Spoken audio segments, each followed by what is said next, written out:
Baik, saya akan jelaskan tentang pertanyaan apakah guru honorer boleh digaji di bawah UMP atau UMK. Nah, saya akan mulai dari pasal 88 ayat 1 Undang-Undang 13 tahun 2003 sebagaimana telah diubah dengan Undang-Undang 11 tahun 2020 tentang Cipta Kerja yang menentukan bahwa setiap pekerja atau buruh berhak atas penghidupan yang layak bagi kemanusiaan. Nah, asas ini tentu harus diikuti dan semua pihak harus tunduk pada asas yang telah ditentukan dalam undang-undang. Nah, sebelum saya menjawab pertanyaannya, saya akan menjelaskan ketentuan yang diatur dalam pasal 88 C ayat 3 Undang-Undang 13 tahun 2003 sebagaimana telah diubah dengan Undang-Undang Cipta Kerja, yaitu tentang penghitungan UMP dan UMK itu ditetapkan berdasarkan kondisi ekonomi dan ketenaga kerjaan, yang dimana formulasi penghitungannya itu yang memuat variabel pertumbuhan ekonomi atau inflasi dari suatu daerah itu, yang dimana yang telah diatur dalam pasal 88D ayat 2. Nah, dalam menetapkan UMP, gubernur juga bisa menetapkan UMK, yang dimana UMK itu harus lebih tinggi daripada UMP. Nah, penghitungan UMK juga sama dengan UMP, yaitu variabelnya memuat pertumbuhan ekonomi dan inflasi suatu kabupaten atau kota tersebut. Nah, jadi jika merujuk pada pertanyaan awalnya, saya akan menjelaskan tentang pasal 88I ayat 2 Undang-Undang 13 tahun 2003 sebagaimana telah diubah dengan Undang-Undang Cipta Kerja, yaitu pengusaha dilarang membayar upah lebih rendah dari upah minimum. Ini sangat jelas sekali dan tegas bahwa upah minimum sudah ditentukan dan seluruh pihak harus tunduk pada peraturan perundang-undangan. Nah, kemudian bagaimana jika perjanjian kerja yang mendasari gaji yang diberikan untuk guru honorer tersebut itu di bawah UMK? Maka berdasarkan pasal 88A ayat 4 Undang-Undang 13 tahun 2003 sebagaimana telah dibuat dengan Undang-Undang Cipta Kerja, perjanjian kerjanya akan batal demi hukum dan otomatis akan mengikuti peraturan perundang-undangan yang berlaku, yaitu peraturan perundang-undangan yang telah saya jelaskan sebelumnya. Nah, berkaitan dengan sekolah, yang dimana sekolah itu memperkerjakan guru honorer, sekolah adalah usaha-usaha sosial yang dimana telah ditentukan di Undang-Undang Ketenagakerjaan di pasal 1 angka 6 huruf B, yang dimana usaha-usaha sosial itu juga mencakup sekolah negeri, sekolah swasta salah satunya. Dan ini dipertegas juga di dalam pasal 53 ayat 3 Undang-Undang 20 tahun 2003 tentang sistem pendidikan nasional, yang dimana Badan Hukum Pendidikan itu memiliki prinsip nirlaba, yang ini sejalan juga dengan usaha-usaha sosial yang dimaksud di dalam pasal 1 angka 6 huruf B Undang-Undang 13 tahun 2003. Nah, kemudian saya akan masuk pada hak yang seharusnya diperoleh oleh pendidik inkasu guru honorer yang saya maksud, yaitu di dalam pasal 40 ayat 1 huruf A Undang-Undang 20 tahun 2003 tentang sistem pendidikan nasional, yang dimana salah satu haknya adalah penghasilan dan jaminan kesejahteraan sosial yang pantas dan memadai. Nah, ini sejalan juga dengan Undang-Undang Ketenagakerjaan, yang dimana kepantasan itu sudah diatur di dalam Undang-Undang Ketenagakerjaan bahwa gaji tidak boleh di bawah UMK. Lebih lagi, gaji yang dimaksud itu juga diatur di dalam pasal 1 angka 15 Undang-Undang 14 tahun 2005 tentang guru dan dosen. Nah, ini mengatur tentang guru dan dosen, yang dimana gaji guru ini juga termasuk guru honorer itu harus tunduk pada peraturan perundang-undangan yang berlaku.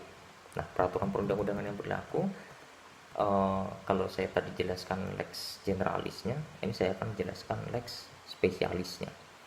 yang dimana di pasal 14 ayat 1 huruf A Undang-Undang 14 tahun 2005 tentang guru dan dosen itu dijelaskan bahwa hak guru salah satunya itu memperoleh penghasilan di atas kebutuhan hidup minimum dan jaminan kesejahteraan sosial. Nah, ada frasa kata di atas di sana, di atas kebutuhan hidup. Nah, maksud di atas kebutuhan hidup itu apa? Nah, ini telah ditentukan di pasal 15 ayat 1 Undang-Undang 14 tahun 2005 yang dimana setidak-tidaknya memuat dua kebutuhan itu tadi, dua penghasilan, yaitu penghasilan gaji pokok dan tunjangan yang melekat pada gaji. Tidak-tidaknya memuat itu, khususnya guru honorer. Nah, kemudian lebih lanjut di pasal 1 angka 4 Undang-Undang 5 2014 tentang aparatur sipil negara itu dijelaskan tentang P3 yang dimana artinya pegawai pemerintah dengan perjanjian kerja. Selanjutnya saya akan sebutkan P3. Nah, lebih lanjut ini dijelaskan di Undang-Undang 5 2014 khususnya pasal 22 huruf A itu dijelaskan bahwa P3 berhak memperoleh gaji dan tunjangan. Dan ini sejalan juga dengan PP nomor 49 tahun 2018 di pasal 38 ayat 1 yang menjelaskan P3 diberikan gaji dan tunjangan. Nah, ini PP adalah peraturan pelaksana yang saya pikir tidak boleh bertentangan juga dengan undang-undang. Nah, lebih lanjut lagi, apa yang dimaksud dengan tunjangan? Tadi gaji sudah saya jelaskan bahwa itu berdasarkan peraturan undang-undangan, yaitu tidak boleh di bawah UMP dan UMK. Nah, tunjangan ini adalah sifatnya hak juga yang dimana menyesuaikan nanti dengan perekonomian di daerah tersebut.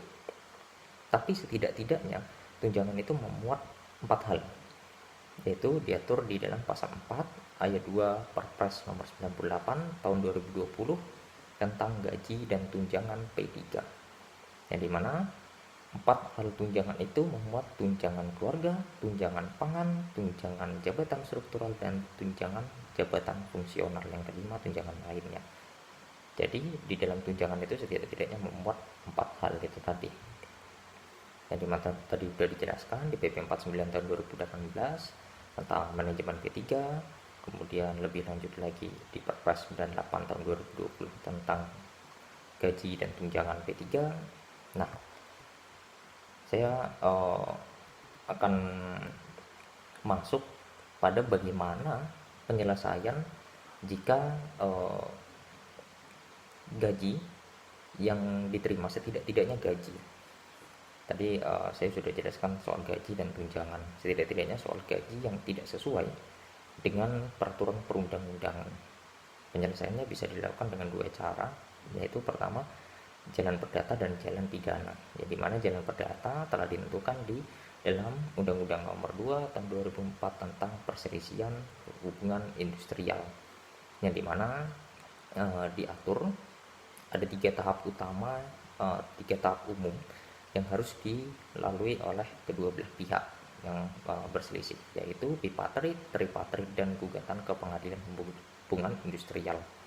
Bipartit adalah penyelesaian mediasi antara pengusaha dan pekerja atau buruh, dan setelah 30 hari tidak selesai bisa dilakukan tripartitnya, di mana melibatkan dinas ketenagakerjaan juga, dan pihak proses terakhir yaitu gugatan ke pengadilan hubungan industrial jika tripartit tidak selesai. Nah, jalan kedua adalah jalan pidana, yang dimana diatur dalam pasal 185 ayat 1 Undang-Undang 13 tahun 2003 sebagaimana telah diubah dengan Undang-Undang Cipta Kerja, yaitu sanksi yang diberikan oleh pengusaha yang tidak memberikan gaji di setara dengan UMP atau UMK atau dalam artian di bawah UMP atau UMK, itu akan dikenai sanksi pidana penjara paling singkat 1 tahun dan paling lama 4 tahun, dan denda paling sedikit 100 juta dan paling banyak 400 juta. Sekian jawaban dari saya. Terima kasih.